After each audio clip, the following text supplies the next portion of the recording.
అన్నా ఒక ప్లేట్ ఇడ్లీ ఎంత అన్నా? 30 రూపాయలు అవుతుందన్నా. నా దగ్గర 20 రూపాయలే ఉంది. సరేలే 20 రూపాయలు తీస్తే అంతే, తీసుకో. రేయ్ ఆగరా,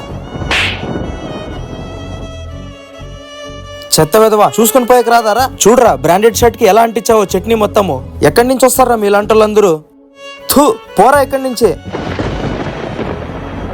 రే ఎందుకో వాడిని ఎలా తిట్టావు? బై మిస్టేక్ తగిలి ఉండొచ్చు కదా. రేయ్ నీకేం తెలుసురా, ఇది బ్రాండెడ్ షర్ట్ రా, పదా. వీడేంటి ఇక్కడ ఉన్నాడు? రే నువ్వేంట్రా ఇక్కడ పని చేస్తున్నావు? కొన్ని రోజుల ముందు నా ఉద్యోగం పోయిందిరా, నాకున్న అప్పులు కూడా పెరిగిపోయినారా. ఫుల్ డబ్బులు ఉండేవిరా, బ్రాండెడ్ బట్టలు వేసుకొని తిరిగేవాడిని. ఎక్కడ తప్పు చేశానో అర్థం కాలేదు, ఇలా అయిపోయిందిరా నా లైఫ్. సరే రే ఆర్య, ఈ పనిలోకి జాయిన్ అయ్యి కొన్ని రోజులే అయిందిరా. ఇంట్లో సరుకులకి డబ్బులే, ఒక 3000 ఉంటే ఇవ్వరా? మీరు ఈ జన్మలో చేసిన పాపాన్ని ఈ జన్మలోనే అనుభవిస్తారు. కర్మ అనేది ఎవరిని వదిలిపెట్టదు.